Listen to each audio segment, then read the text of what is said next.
समाज सिबियारि चन्दन बसुमतारीनि बाखनायथाव खामानि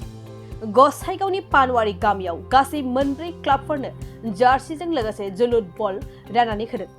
लाइमोनफोरखौ जोलुर गेलेनाय बिथिङाव जौगाखांहोनांगौखौ नोजोर लाखिनानै गुबुन गुबुन ओनसोलाव जार्सि इजारजों लोगोसे जोलुर बल राननानै होनाय बायदिनो दिनैबो गसाइगावनि पानवारि गामियाव गासै मोनब्रै क्लाबफोरनो समाज सिबियारि चन्दन बसुमतारी बिथाङा जार्सि इजारजों लोगोसे जोलुर बल राननानै होयो। बे जोलुर बल जार्सि इजार राननाय हाबाफारियाव बाले बसुमतारी बिथांजों लोगोसे मिरु लाइमोन इउपिपिएल दलनि सासे नेहाथारि फ्रान्सिस टप्प,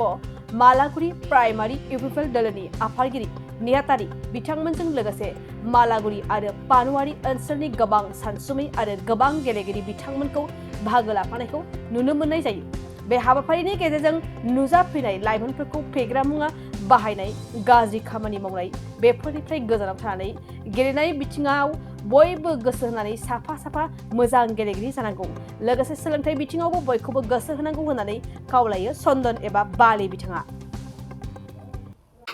सिगाङावनो आङो दिनैनि समावहाय नायगिरि रादाब नायगिरि साफ्रोमखौबो आङो अननाय आरो सिबिनायखौ जासिहरनाय जाबाय। दिनैनि बे जे प्रग्रामखौ लानाय जादों बेनो जों थांनाय मासफ्रावबो जोङो जेमन जे बल जार्सि जे माने क्लाब होनाय जाबाय आरो दिनैबो जों बेयाव मालागुरि बिसिडिसिआव फैनानै जोङो जे नैबे फिल्डआवनो दिनै मोनफ्रोमबो क्लाबखौ जों लेंहरनानै दिनै बेवहाय माने मोनब्रै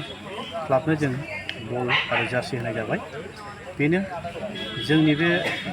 मेन उद्देश्यआ जों दिनै बल जार्सिखौ होनायनि उद्देश्यआ बेनो। मानोना दिनैनि समाव जों गोबां जोङो नुनो मोनो माने प्रेस मिटआव होन निउसाव होन जेमन दिनै सेंग्राफ्रा बहुद माने जायगा जायगा लोगो लालायनानै बेबादि निसा जानायफोरजों एबा ड्राग्स बाहायनायफोरजों बेबादिनो गोबां माने गाव गावनि लाइफखौहाय उनफिनहोना लागासिनो दं आरो जाहाथे बेफोरखौ रैखा खालामनो थाखाय बेफोरनिफ्राय जों गोजान माने खालामनो थाखाय दिनै जों मोनसे सावरायलायनायनि गेजेरजों उद्देश्य लानानै दिनै जों बे हाबाफारिखौ मावनाय जादों। मानोना बे ड्राग्स आरो गान्जा लानायफोरनिफ्राय एबा जौ लोंनाय फेग्रा लानायफोरनिफ्राय जाहाथे सेंग्राफ्रा जाहाथे गोजान जायो, गाव गावनि लाइफखौहाय जाहाथे बे गेलेनायजों खेला दुला गेलेनायफोरजों गाव गावनि लाइफखौ जाहाथे दाना लानो हायो। मेन उद्देश्यआ जोंना बेनो, जाहाथे जोङो सेंग्राफोरखौबो जों दान्दिसे सिगां जों खावलायबाय जाहाथे होनायनि सिगां जाहाथे बेफोरनिफ्राय गोजान जायो आरो माने निसा फेग्राफोरनिफ्राय। आरो बयबो दिनै गाव गावनि बिमा बिफाफ्रा गावनि फिसाफोरखौ गोबां खस्थ'यै खांबोनानै दिनै मोनसे सिमां दं फिसाफोरनि सायाव जाहाथे फरायनायजों लोगोसे जाहाथे खेला दुला गेलेनायफोरजों मोनसे मोजां प्लेयारफोर जाहैनो हायो खोमा, एबा जोंनि खस्थ'नि खांबोनायनि एबा मान सन्मानखौ जाहाथे लाखिनो हायो खोमा होननानै बिमा बिफा बयबो मोनसे आसा थायो। जाहाथे बे बिमा बिफाफोरनि आसाफोराव खांनायफोराव दिनै पुरन खालामनानै होनो हागोन होननानै आंहा मिजिं थायो। साफ्रोमबो दिनै गेलेगिरि साफ्रोमनि सायाव आं बेखौ खावलायनो थादों आरो मानोना जोङो आरो बेखौनो आं बुंनो सानबावदों दि दिनै बाव मोनब्रै क्लाबजों होनायजों लोगोसे आरो जों बाखि आरो जेसेबांसिम हायो जों होलांबावनो सेस्था खालामगासिनो दं। आरो गासै होजोबनायजों लोगोसे जों लास्टआव जोङो मोनसे डिसिसन लादों। मानोना मोनफ्रोमबो क्लाबनो जे जों जार्सि आरो बलखौ होबाय बिसोरखौ जोङो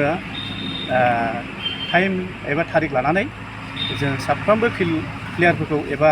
क्लाबखौ जोङो लेंहरनानै मोनसे जायगायाव जों मोनसे खेला होगोन, बादायलायनाय मोनसे खेला जाहाथे जों बेवहाय आरो जोङो गेलेनायखौ जों सायख'गोन। बेवहाय जों मोनसे बान्था होनाय जाबावगोन जे उइनार पार्टिफोरनोबो आरो गेलेग्रानि गेजेरावहाय दिनै गल जाय हाइ स्कल होनो हागोन एबा बेस्ट प्लेयार बेयावबो होनाय जागोन आरो मोजां गेलेगिरि जे प्लेयार बान्था होनाय जागोन। दा बेफोरबादि जोङो थांखि लादों आरो ओंखायनो बेखौ थांखिखौ जोङो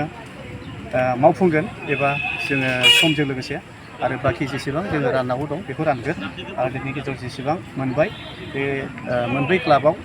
जे मोनबाय सेंग्राफोरा जाहाथे मोजां गेलेनानै आङो बेखौ खावलायबावबाय मोजां गेलेनानै जाहाथे साफा प्लेयार जानो हायो। आंनि बुंनाया নমস্কাৰ সকলক। আজি আমি এই মালাগুৰি BCDCত উপস্থিত হৈছোঁ। মোৰ সতীৰ্থ বন্ধু বালে আৰু লগতে মোৰ বন্ধু 2-3জন আমি ইয়াত উপস্থিত হৈছোঁ। আমাৰ জমদাৰ সমষ্টিৰ এই মালাগুৰি BCDCত আমি উপস্থিত হৈছোঁ কিয়নো যোৱা 1 মাহৰ পৰা আমি জাৰ্চি আৰু ফুটবল বিতৰণ কৰি আছোঁ। যোৱা কেইদিন আগত আমি অলৰেডি 8খন ক্লাবক আমি অলৰেডি জাৰ্চি আৰু ফুটবল বিতৰণ কৰিছোঁ তাৰ লগে লগে আমি চালাকাটিতো 3খন ক্লাবত আমি কিবা জাৰ্চি বিতৰণ কৰিছোঁ আজি ইয়াত আমি উপস্থিত হৈছোঁ 4খন ক্লাবক আমি জাৰ্চি আৰু ফুটবল বিতৰণ কৰিছোঁ আমাৰ UPPL দলৰ ফালৰ পৰা মই জেনেৰেল ছেক্ৰেটাৰী ইউথৰ আমাৰ এটাই ইণ্টেনশ্যন আছে কি ল'ৰা ছোৱালীক আমি কেনেকৈ ভাল দিশত আমি লৈ যাব পাৰোঁ কাৰণ আজিৰ আপোনালোকে নিজে জানে যে ল'ৰা ছোৱালীয়ে ৰং ছাইডত গৈ আছে যেনেকৈ ড্ৰাগছত বা কি বোলে মদ ভাঙৰ ছাইডত গৈ আছে তো সিহঁতক কেনেকৈ বচাব লাগে আমি আমাৰ ইণ্টেনশ্যন আছে কি ল'ৰা ছোৱালী ফুটবল প্ৰতি অলপ আকৰ্ষণ হওক আৰু ফুটবলটো খেলক আৰু ভাল এজন প্লেয়াৰ হওক সেইটোৱে আশা লৈ কিনে আমি ইয়াত উপস্থিত হৈছোঁ আৰু মোৰ বন্ধু বালেই যিমান জাৰ্চি আজি দেখা পালে আপোনালোকে 4খন ক্লাবক আমি ফুটবলৰ জাৰ্চি দিবৰ কাৰণে সক্ষম হৈছোঁ তেখেতে নিজে স্পনচাৰ কৰিছে 4খন জাৰ্চি আৰু আগতো মোটামুটি 11-12টামান জাৰ্চি আমি কিবা ক্লাবক আমি দি জাৰ্চি আৰু ফুটবল বিতৰণ কৰিছোঁ নেক্সটৰ কাৰণে চেষ্টা কৰি আছোঁ যিমান সোনকালে হয় আমি এইটো দিম তাৰপিছত আমাৰ এটা ইণ্টেনশ্যন আছে যে অক্টোবৰ মাহৰ 2nd উইকত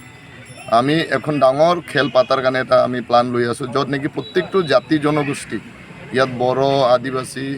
সান্তাল নেপালী মুছলিম ৰাজবংশী যিমান জনগোষ্ঠী আছে প্ৰত্যেকটো জনগোষ্ঠীৰ পৰা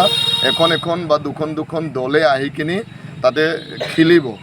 আৰু সেইদিনা এটা মেলা নিচিনা দিন হ'ব য'ত নেকি প্ৰত্যেকটো জাতি জনগোষ্ঠী ইয়াত আহি কিনি খেলটো পাতিব খেলটো খেলিব আৰু সিহঁতে মানে উপভোগ কৰিব আৰু সেই খেলটো এনেকুৱা টাইপৰ হ'ব যে প্ৰত্যেকটো জাতি জনগোষ্ঠী আহি কিনি